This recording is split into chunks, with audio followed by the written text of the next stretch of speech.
Hello everyone, कैसे हैं आप सभी। आई होप बहुत अच्छे होंगे और बहुत ही अच्छी चल रही होगी आप लोगों की पढ़ाई। जैसा कि अभी पीजीटी एग्ज़ाम था अक्टूबर में, लेकिन वो पोस्टपोन हो गया है और दिसंबर में यूपी के टीजीटी के भी एग्ज़ाम डेट है। एंड वी नेवर नो कि वो पेपर होगा टाइमली या नहीं होगा। लेकिन यदि हम बात करें यूपी के एलटी की, तो वो एग्ज़ाम ज़रूर अपने टाइमली होगा।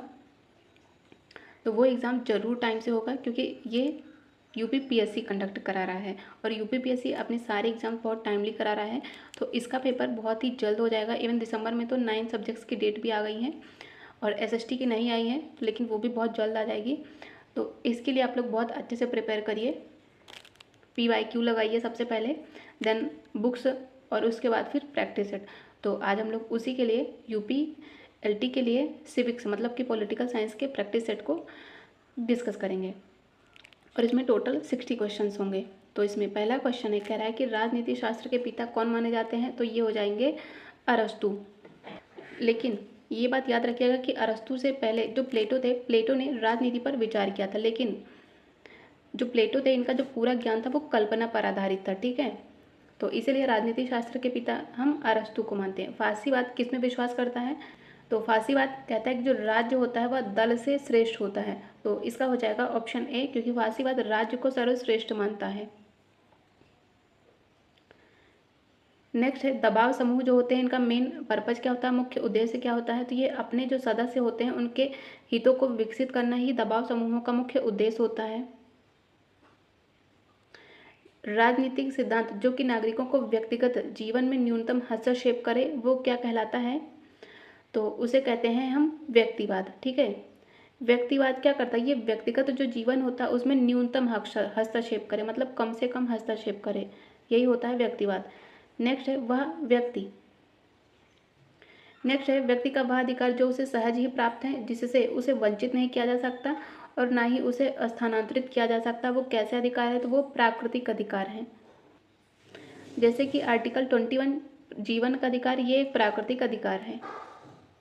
नेक्स्ट है संघात्मक संविधान का प्रमुख लक्षण क्या है, तो संघात्मक संविधान में क्या होता है, केंद्र और राज्य की दोहरी सरकारें होती हैं। साथ ही लिखित और कठोर संविधान होता है और स्वतंत्र न्यायपालिका भी होती है संघात्मक संविधान में।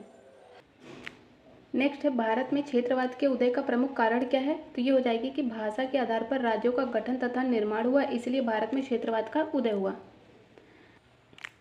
निम्न में से किसमें राज्य की उत्पत्ति के ऐतिहासिक सिद्धांत के तत्व पाए जाते हैं, तो रक्त संबंध, धर्म, युद्ध और राजनीतिक चेतना, इनमें राज्य की उत्पत्ति के ऐतिहासिक जो सिद्धांत है उसके तत्व हैं। नेक्स्ट है राज्य के स्वरूप के बारे में निम्नलिखित में से कौन सा सही है, तो राज्य क्या है, राज्य साधन और साध्य दोनों है। लेकिन यदि हम बात करें आदर्शवादी विचारकों की, तो वो राज्य को क्या साध्य मानते हैं और जो उदारवादी हैं वो राज्य को साधन मानते हैं।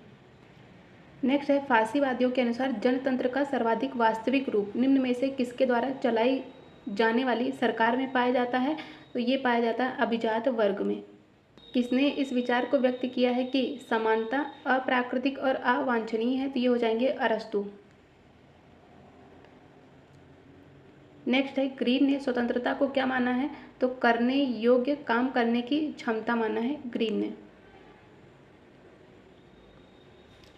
यदि भारत के राष्ट्रपति अपना कार्यकाल समाप्त होने के पूर्व अपना पद छोड़ना चाहें तो वो किसे संबोधित करके अपना त्यागपत्र लिखेंगे, तो वो देंगे उपराष्ट्रपति को। और आर्टिकल 56 राष्ट्रपति की पदावधि की बात करता है।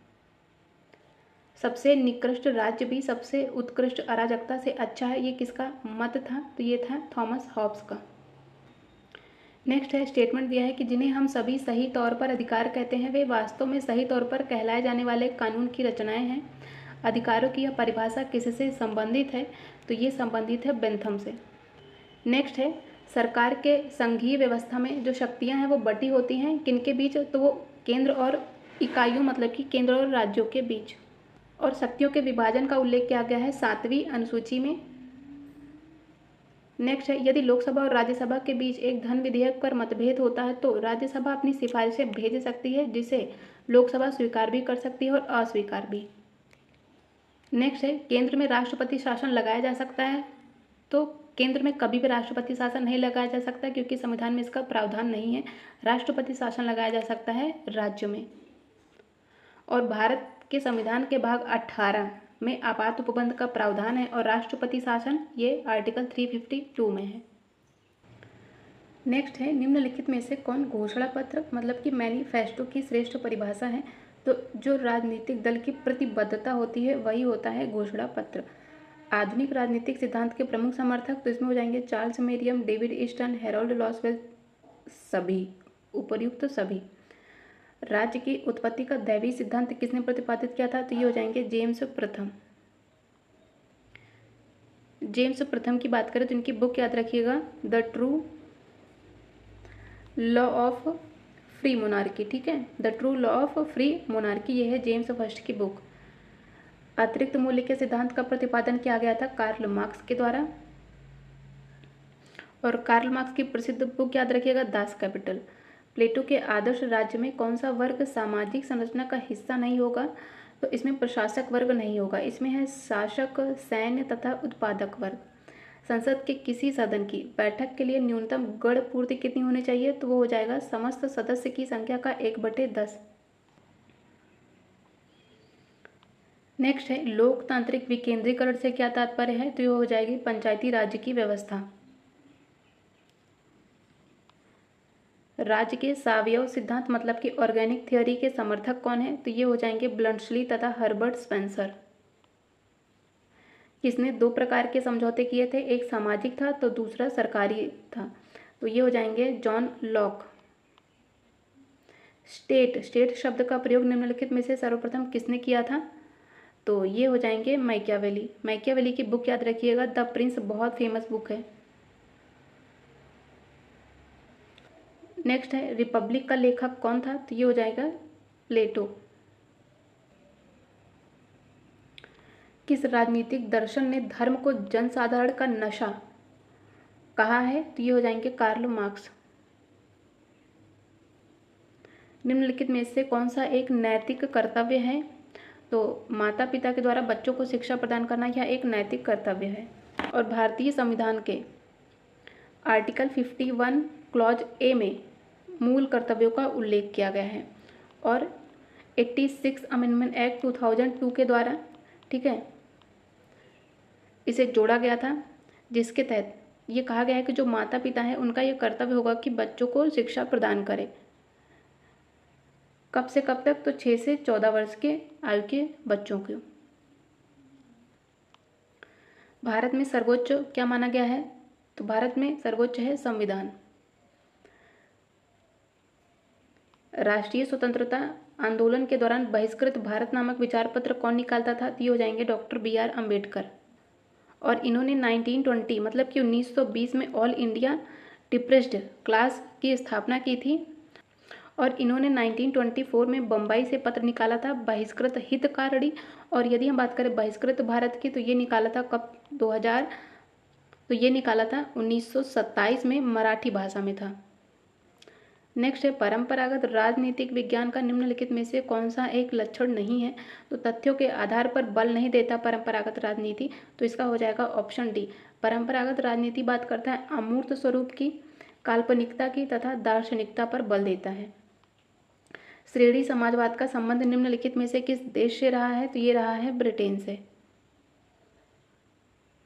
और जो श्रेणी समाजवाद है इसको स्थापित करने का श्रेय जाता है AR आर्यस तथा AJ पेंटी को।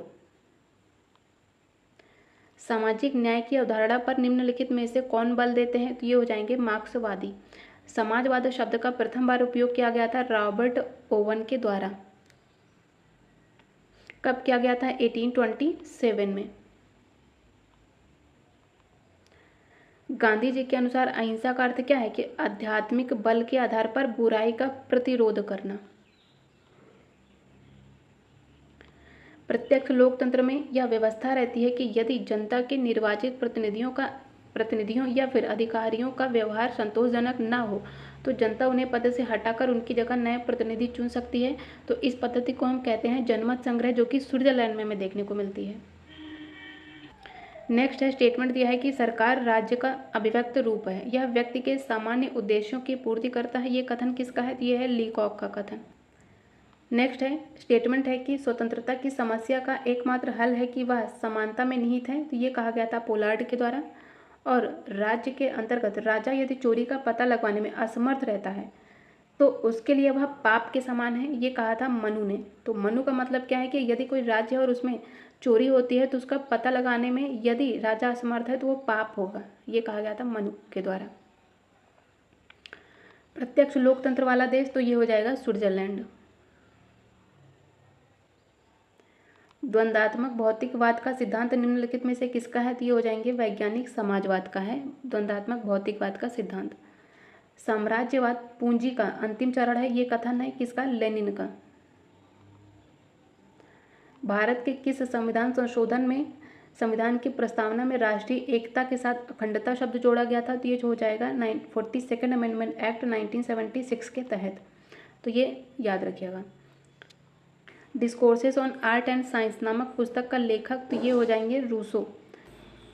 वोट देने का अधिकार कैसा अधिकार है? तो ये एक संवैधानिक अधिकार है। क्यों? क्योंकि इसका उल्लेख भारतीय संविधान में किया गया है। तो आर्टिकल 326 ये बात करता है वयस्क मताधिकार की। एक राज्य जो अपने नागरिकों को अधिकतम सामाजिक सुविधाएं प्रदान करे तो हो जाएगा कल्याणकारी राज्य। निम्नलिखित में से कौन प्राचीन भारतीय विचारकों द्वारा प्रतिपादित राज्य के सप्तांग सिद्धांत के अंगों में नहीं है? तो इसमें पुरोहित नहीं शामिल है। तो इस सप्तांग सिद्धांत में कौन शामिल है? इसमें शामिल है स्वामी, पुर, कोश, अमात्य, ठीक है, अमात्य शामिल है, मित्र भी है, सेना है और दुर्ग है। निम्नलिखित में से कौन आत्मरक्षा के अधिकार को व्यक्ति का प्राकृतिक अधिकार मानता है? तो ये हो जाएंगे थॉमस हॉब्स। अध्यक्षात्मक शासन का सैद्धांतिक आधार क्या है? तो ये हो जाएगा शक्तियों का पृथक्करण, जो कि अमेरिका में देखने को मिलती है अध्यक्षात्मक शासन व्यवस्था। नेक्स्ट है निम्नलिखित में से किस रिट का शाब्दिक अर्थ है कि हम आदेश देते हैं? तो ये हो जाएगी परमादेश। और इसके तहत क्या होता है कि जो न्यायालय होता है उसके द्वारा किसी भी व्यक्ति, न्यायालय के द्वारा किसी भी व्यक्ति या फिर लोक प्राधिकारी या फिर अधीनस्थ न्यायालय या फिर सरकार या फिर निगम को उनके विधिक, सांविधिक या फिर लोक कर्तव्य जो होते हैं उनको करने का या फिर अवैध रूप से न करने का आदेश दिया जाता है। किसके द्वारा? हाई कोर्ट तथा सुप्रीम कोर्ट के द्वारा। निम्नलिखित में से किस मुकदमे में भारत के जो सर्वोच्च न्यायालय थे उसने संविधान का मूल ढांचा सिद्धांत प्रतिपादित किया था? तो ये हो जाएगा केशवानंद भारती बनाम केरल राज्य 1973। राज्यसभा में विशिष्ट ज्ञान या व्यवहारिक अनुभव संपन्न कुछ सदस्यों को मनोनीत किया जाता है, तो वे निम्नलिखित में से किस क्षेत्र से होते हैं? तो वो साहित्य, विज्ञान, कला और समाज सेवा, इन सभी क्षेत्र से होते हैं। तो भारतीय संविधान का आर्टिकल 80 इसमें राज्यसभा की सीटों का उल्लेख है और राज्यसभा में जो राष्ट्रपति होता है वो 12 ऐसे व्यक्तियों को नियुक्त करता है जो कि किसमें? कला में, साहित्य में, विज्ञान में, समाज सेवा में विशेष अनुभव रखते हैं। निम्नलिखित में से किस वर्ग के विचारकों को संप्रभुता की व्याख्या करने का श्रेय दिया जाता है? तो ये हो जाएंगे बोंदा, ग्रोशियस तथा ऑस्टिन। और यदि हम बात करें ग्रोशियस की तो इन्होंने अंतर्राष्ट्रीय या फिर बाह्य संप्रभुता की अवधारणा को प्रतिपादित किया था। ऑस्टिन की बात करें तो ऑस्टिन ने कानूनी संप्रभुता को प्रतिपादित किया था या फिर एकलवादी संप्रभुता के सिद्धांत को समर्थन दिया था। नेक्स्ट है इनमें से किसे लॉक के विचारों की प्रेरणा प्राप्त हुई है? तो ये हो जाएगी 1688 की स्वर्णिम क्रांति, मतलब कि इंग्लैंड की क्रांति। राज्य के संबंध में गांधी जी के विचार इनमें से किसके निकट थे? तो वो दार्शनिक अराजकतावादी के। आर्टिकल 370 किससे संबंधित है? तो ये संबंधित है जम्मू एंड कश्मीर से। निम्नलिखित में से किसने भूमि को राज्य का आवश्यक तत्व तो नहीं माना है? तो ये हो जाएंगे विलोबी। तो हम लोगों ने यूपी के एलटी के सिविक्स के प्रैक्टिस सेट को सॉल्व किया है। इसी के साथ हम लोग बाकी प्रैक्टिस सेट को भी सॉल्व करेंगे। तो यदि आप लोगों को सेशन थोड़ा सा भी हेल्पफुल लगा हो तो प्लीज़ वीडियो को लाइक, चैनल को सब्सक्राइब और अपने फ्रेंड्स के साथ शेयर जरूर करिएगा। Thank you so much.